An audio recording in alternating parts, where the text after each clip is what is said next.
Hello friends, मेरा नाम आसिफ खान है और 10th क्लास गणित चैनल में मैं आपका स्वागत करता हूं।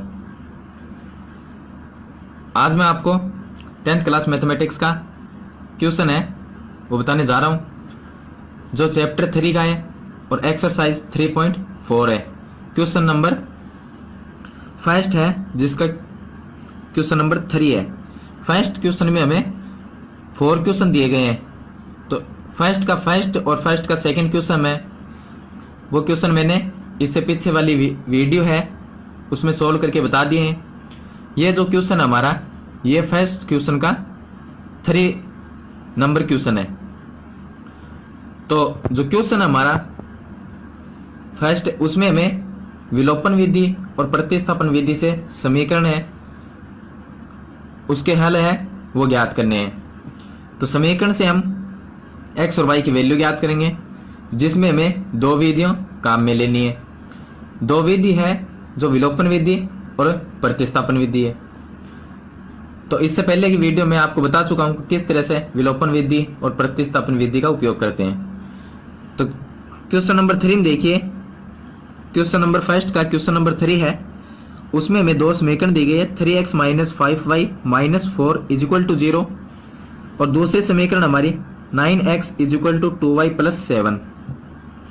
तो इसको यहां पर हम लिख देंगे आंसर में 3x - 5y - 4 = 0। इसको नाम देंगे समीकरण फर्स्ट।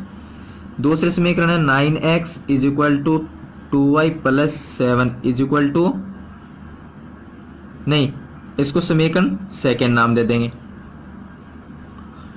अभी हमारे पास में दो समीकरण हो गई, तो हम फर्स्ट समीकरण से x का मान विलोपन विधि से ज्ञात करेंगे। तो यहां पर लिखेंगे विलोपन विधि। विलोपन विधि में क्या होना चाहिए कि समीकरण फर्स्ट और समीकरण सेकंड में दोनों या तो x की संख्या या y की संख्या एक जैसी होनी चाहिए। तो एक जैसी कैसे करेंगे, देखिए यहां पर 9x है, इस समीकरण को सही रूप से लिखते हैं तो इसको इस तरह से लिख सकते हैं 9x और ये 2y है और +7 है, इसको इक्वल टू इस साइड में लेके आएंगे तो माइनस में 2y हो जाएगा और 7 और प्लस में वो भी माइनस में हो जाएगा और इक्वल टू में 0 रख देंगे। ये समीकरण 2 है, इसको इस रूप में लिख सकते हैं। जैसे कि ये समीकरण इस रूप में दिया गया है x y माइनस में 4 और इक्वल टू में 0, इसको भी इक्वल टू में 0 लगा के इस तरह से लिख सकते हैं। अब हमें समीकरण फर्स्ट और समीकरण सेकंड में या तो x की संख्या या y की संख्या एक जैसी होनी चाहिए। अगर एक जैसी नहीं है तो हम किसी भी संख्या से मल्टीप्लाई करके या गुणा करके उस संख्या को एक जैसी बना सकते हैं। जैसे कि यहाँ पर 9x है, x के पास में 9 है, 9x हो गया, तो ये समीकरण सेकंड में है। समीकरण फर्स्ट में देखिए ये 3x है, तो इसको 9x कैसे बना सकते हैं, अगर हम 3x को 3 से मल्टीप्लाई करते हैं तो ये 9x बन जाएगा, लेकिन हमें x की संख्या को मल्टीप्लाई करेंगे तो हमें पूरी समीकरण से 3 को मल्टीप्लाई करना होगा। तो चलिए समीकरण 1 है, समीकरण 1 को 3 से गुणा करने पर तो इसको हम मल्टीप्लाई करेंगे 3 से समीकरण 1 को। यह समीकरण 1 है हमारी। 3x को 3 से मल्टीप्लाई करेंगे, 3 को 3 से करते हैं 9 और x, 9x हो गया। उसके बाद हम माइनस में 5y है तो माइनस 5y को 3 से मल्टीप्लाई करेंगे 15y हो गया। उसके बाद में -4 है तो 4 को 3 से मल्टीप्लाई करें, ये हमारे पास में 12 हो गया और इक्वल टू में 0। ये समीकरण आ गए हमारे पास में 3। समीकरण फर्स्ट से हमें समीकरण 3 है वो प्राप्त कर ली। अब समीकरण फर्स्ट को छोड़ देंगे और समीकरण सेकंड है और समीकरण 3 से x और y की वैल्यू ज्ञात करेंगे। चलिए अब दोनों x की जो संख्या है समीकरण 3 और समीकरण सेकंड में बराबर हो गई। अब देखिए दोनों संख्या प्लस में है या माइनस में वो देखेंगे। तो यहाँ पर भी 9x प्लस में है, यहाँ पर भी 9x प्लस में है, तो हम यहाँ पर लिखेंगे समीकरण 3 में से समीकरण 2 को घटाने पर, ये लिखेंगे। तो समीकरण 3 में से समीकरण 2 को घटाने पर, तो समीकरण 3 है उसमें से समीकरण जो सेकंड है उसको घटाएंगे। तो समीकरण 3 तो ऊपर लिखेंगे जो हमारी है 9x minus 15y minus 12 is equal to 0, ये समीकरण 3 है। समीकरण सेकंड हमारी ये, इसको इसके नीचे लिखेंगे 9x minus 2y minus 7 is equal to 0, इसको इसके नीचे लिखेंगे। अब इनको हम घटाएंगे तो हमें क्या करना होगा, जो नीचे समीकरण लिखते हैं उसका चिन्ह है वो चेंज करेंगे। तो ये 9x प्लस में ये माइनस में हो जाएगा, ये प्लस में हो जाएगा, ये भी माइनस में प्लस में हो जाएगा, इसके चिन्ह चेंज कर दिए। अब ये 9x प्लस में है, ये 9x माइनस में हो गया, ये कैंसिल हो जाएंगे। यहाँ पर 15y है वो माइनस में है और ये 2y जो पहले माइनस में था अब प्लस में हो गया। तो माइनस 15y में से प्लस 2y है उसको माइनस करेंगे, तो 15y में से प्लस 2y माइनस में, जो माइनस में 13y रह जाएंगे। यहाँ पर माइनस में 12 है और ये 7 है वो प्लस में हो गया, तो माइनस 12 में से प्लस 7 है वो घटा देंगे, तो माइनस में बड़ी संख्या है तो माइनस में हमारे पास में रह जाएंगे 5 और इज इक्वल टू में 0। अब इसको सरल करेंगे, 13y minus 5 is equal to 0, तो 13y इज इक्वल टू 5 है उसको इस साइड में लेके जाएंगे इक्वल के, तो माइनस में था प्लस में हो जाएगा, तो लिख देंगे 5। अब इसको y का मान निकालना है हमें, तो ओनली y को रखेंगे और y के पास में जो भी संख्या उसको इक्वल के दूसरे साइड में लेके जाएंगे। तो यहाँ पर रखेंगे y इज इक्वल टू 5 और y के जो गुणा में मल्टीप्लाई में 13 है वो इसके अपोन में हो जाएगा और ये माइनस में हो जाएगा क्योंकि यहाँ पर माइनस था। तो y की वैल्यू आ गई हमारे पास में y is equal to minus 5 upon 13, ये आ गई y की वैल्यू। अब इस y की वैल्यू को हम रख देंगे समीकरण सेकंड में, तो लिखेंगे y का मान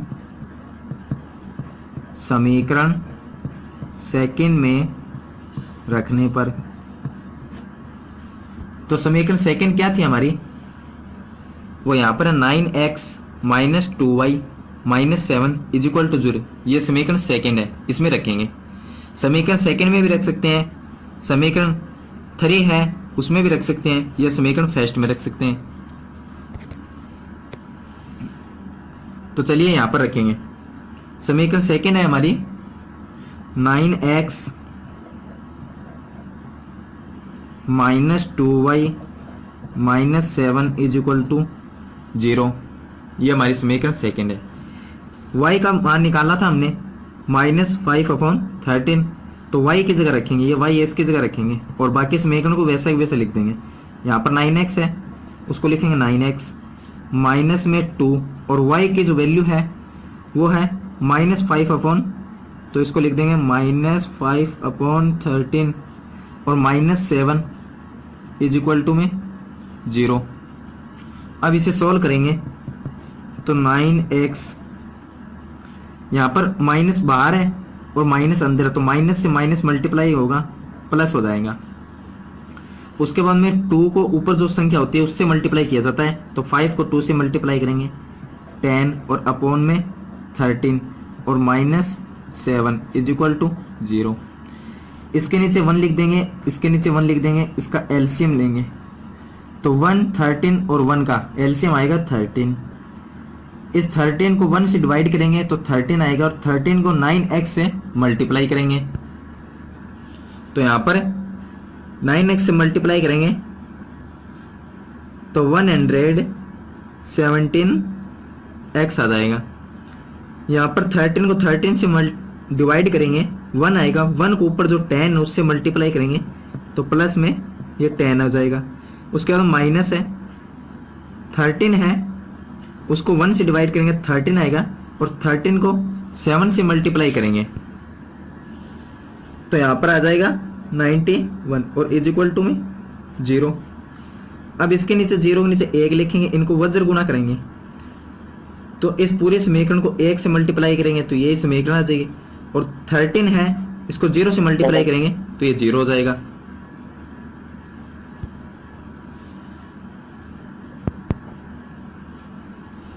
तो हमारे पास में समीकरण ये रह जाएगी 117x plus 10 minus 91 is equal to 0। अब इसको सोल्व करेंगे। 117x 91 माइनस में है, 10 प्लस में है, तो ये 10 है, इसमें से माइनस हो जाएगा तो माइनस में बड़ी संख्या है तो वहां पर माइनस में 81 इज इक्वल टू 0। उसके बाद में हमें क्या करना है, x की वैल्यू ज्ञात करेंगे। तो x की वैल्यू ज्ञात इस तरह से हम करेंगे, यहाँ पर 117x is equal to 81 minus में साइड में जाएगी, प्लस में 81 हो जाएगा और हमें x की वैल्यू निकालनी है। तो x बराबर 81 अपॉन 117, जो x के गुणांक में था वो उसका अपॉन में आ गया। तो ये हमारे पास में x की वैल्यू है वो प्राप्त हो गई। और y की वैल्यू हमने पहले ज्ञात कर ली थी, जो हमारे पास में यहाँ पर आई थी, y is equal to -5 upon 13। तो x और y की वैल्यू हमने ज्ञात कर ली विलोपन विधि से। यह है विलोपन विधि। अब हम बात करते हैं प्रतिस्थापन विधि की। तो प्रतिस्थापन विधि से हम इसी समीकरण से x और y की वैल्यू ज्ञात करेंगे। चलिए, यह समीकरण फर्स्ट है, यह समीकरण सेकंड है। तो समीकरण, इसको नाम दे दें समीकरण फर्स्ट, इसको नाम दे देंगे समीकरण सेकंड। समीकरण सेकंड से x का मान निकाल लेंगे। वो चाहे तो हम समीकरण फर्स्ट से भी x का मान निकाल सकते हैं। चलिए यहाँ पर समीकरण सेकंड से निकालेंगे। तो यहाँ पर लिखेंगे समीकरण सेकंड है 9x is equal to 2y plus 7। यहाँ से x की वैल्यू इस तरह से निकालेंगे, x यहीं पर रखेंगे और इसके जो मल्टीप्लाई में संख्या है उसको इक्वल के दूसरे साइड में रख देंगे। तो x is equal to 2y plus 7 है, इसके मल्टीप्लाई में 9 था वो इसके अपोन में आ जाएगा 9। तो ये x की वैल्यू आ गई अचर राशि के रूप में। x की वैल्यू हमने सेकंड समीकरण से ज्ञात की है, तो इस x की वैल्यू को फर्स्ट समीकरण में रखेंगे x की जगह। जहां पर x लिखा हुआ है फर्स्ट समीकरण में, वहां पर हम लिख देंगे x की वैल्यू 2y प्लस 7 अपॉन 9, ये लिख देंगे। तो चलिए यहाँ पर लिखेंगे x का मान समीकरण 1 में रखने पर, x का मान समीकरण फर्स्ट में रखेंगे। समीकरण फर्स्ट हमारी 3x minus 5y minus 4 is equal to 0। इसमें x की जगह में x का मान रखना है, तो 3x का मान लिखेंगे x की जगह, वो है 2y प्लस 7 अपॉन 9 और minus 5y minus 4 is equal to 0। इसे सॉल्व करेंगे। 3 है, इसको इस पूरे ब्रैकेट से मल्टीप्लाई करेंगे। ब्रैकेट का मतलब ये है कि जो नीचे अपॉन में संख्या उससे मल्टीप्लाई नहीं होता, ऊपर की जो संख्या है उससे मल्टीप्लाई करेंगे सिर्फ। तो 3 को 2y से मल्टीप्लाई करेंगे 6y और प्लस में 7 है उसको 3 से मल्टीप्लाई करेंगे 21 अपॉन में 9 माइनस में 5y, इसके नीचे कुछ नहीं है 1 लिख सकते हैं, और माइनस 4 है, इसको इक्वल के दूसरे साइड में लेके जाएंगे तो ये 4 हो जाएगा प्लस में, और इसके नीचे भी 1 लिख देंगे। अब इसका एलसीएम लेंगे। 9 1 1 का एलसीएम आएगा 9 या लघुत्तम बोलते हैं जिसको। 9 को 9 से डिवाइड करेंगे 1 आएगा, 1 को 6y प्लस 21 से मल्टीप्लाई करेंगे तो 6y plus 21 same to same आ जाएगा। उसके बाद माइनस 9 को 1 से डिवाइड करेंगे तो 9 आएगा, और 9 को 5y से मल्टीप्लाई करेंगे तो 45y आ जाएगा। उसके बाद में इक्वल 9 को 1 से डिवाइड करेंगे 9 आएगा, 9 को 4 से मल्टीप्लाई करेंगे तो 36 आ जाएगा। अब बीच में जो इक्वल का साइन आता है, निशान है, अगर वो आ जाता है समीकरण में तो हम जो इसका लघुत्तम होता है या एलसीएम होता है उसको छोड़ देते हैं। तो समीकरण रह जाएगी हमारे पास में ये। इस समीकरण को हम यहाँ पर लिख लेंगे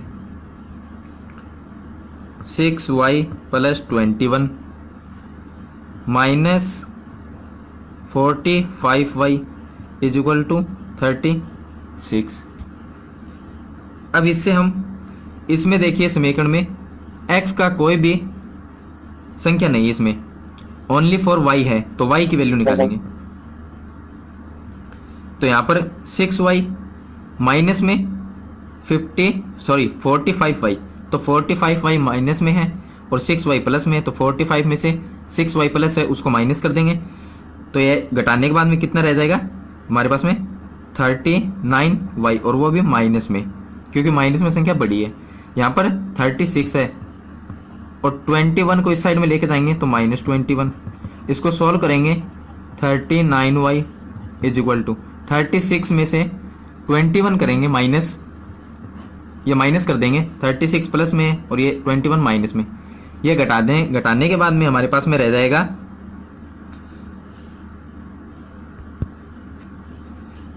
ये रह जाएंगे 15। अब हमें ओनली y की वैल्यू निकालनी है, तो y इज इक्वल टू 15 तो है, 39 इसके मल्टीप्लाई में, इसके अपॉन में आ जाएगा, और माइनस में तो यहाँ पर माइनस लगा देंगे, तो ये आ गए हमारे पास में y की वैल्यू। इस y की वैल्यू को हम समीकरण फर्स्ट में रख देंगे, तो हमारे पास में x की वैल्यू है वो आ जाएगी, या समीकरण सेकंड में रख देंगे। चलिए समीकरण सेकंड में रख देते हैं, क्योंकि x का मान हमने समीकरण फर्स्ट में रखा था, तो y का मान है समीकरण सेकंड में रख देंगे। तो यहाँ पर लिखेंगे y का मान समीकरण सेकंड में